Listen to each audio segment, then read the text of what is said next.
নগাঁৱৰ কচুৱাত লটাৰী খেলক লৈ উত্তপ্ত পৰিস্থিতি উপহাৰ কুপনৰ ফলাফলৰ বিসংগতিৰ অভিযোগ তুলি একাংশ যুৱকে চকী টেবুল ভাঙি লণ্ডভণ্ড কৰি উত্তপ্ত পৰিস্থিতিৰ সৃষ্টি কৰে ঘটনাস্থলীত নিশা আৰক্ষী উপস্থিত হৈ পৰিস্থিতি নিয়ন্ত্ৰণ কৰে কচুৱা জাতীয় বিদ্যালয়ৰ সহযাৰ্থে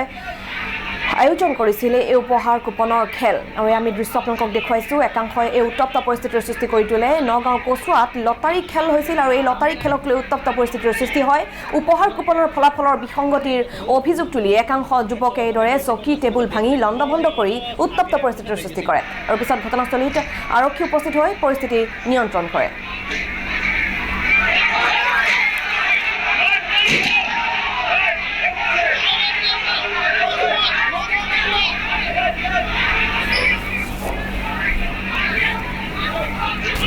আৰু এই সন্দৰ্ভত আমি অধিক খবৰ ল'বলৈ চেষ্টা কৰিম ফোনত আমি সংযুক্ত হৈছোঁ আমাৰ জ্যেষ্ঠ সাংবাদিক ৰাজু শইকীয়াৰ সৈতে ৰাজু সমগ্ৰ ঘটনা কি হৈছিল লটাৰী খেলৰ ফলাফলৰ বিসংগতিক লৈ এই উত্তপ্ত পৰিস্থিতিৰ সৃষ্টি হোৱা বুলি জানিব পৰা গৈছে কি হৈছিল সমগ্ৰ ঘটনা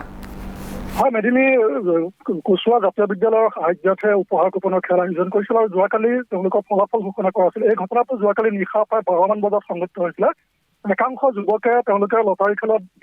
ফলাফলত বিসংগতি হোৱাৰ অভিযোগ তুলি তেওঁলোকে এনেদৰে লণ্ডভণ্ড কৰে প্ৰায় আধা ঘণ্টাতকৈ অধিক সময় তেওঁলোকে উত্তপ্ত পৰিস্থিতিৰ সৃষ্টি কৰাৰ উপৰিও তেওঁলোকে তাত যি চকী বেঞ্চ আছিল চকী বেঞ্চ ভাঙি সকলো লণ্ডভণ্ড কৰে তাৰপিছত কচুৱা আৰক্ষী থানাৰ আৰক্ষী আহি তাত ঘটনাস্থলীত উপস্থিত আৰু পৰিস্থিতি নিয়ন্ত্ৰণ কৰিবলৈ সক্ষম হয় আৰু এনেদৰে প্ৰায় আজি দুমাহৰ আগতে তেওঁলোকে লটাৰী খেলা আৰম্ভ কৰিছিল প্ৰায় 104টাকৈ পুৰস্কাৰ আছিল সেই 104টা পুৰস্কাৰ আল্ট্ৰা বাছকে ধৰি বিভিন্ন ধৰণৰ ডাম্পাৰ জেচিবি সৰু সৰু গাড়ী আছিল কিন্তু তেওঁলোকে অভিযোগ কৰিছিল যে লটাৰী খেলত যি ফলাফল ঘোষণা কৰা হৈছিল সেই ফলাফলত বিসংগতি হৈছিল আৰু বিসংগতি ফলাফলত তেওঁলোকে অভিযোগ তুলি একাংশ যুৱকে এনেদৰে উত্তপ্ত পৰিস্থিতিৰ সৃষ্টি কৰা পৰিলক্ষিত হয়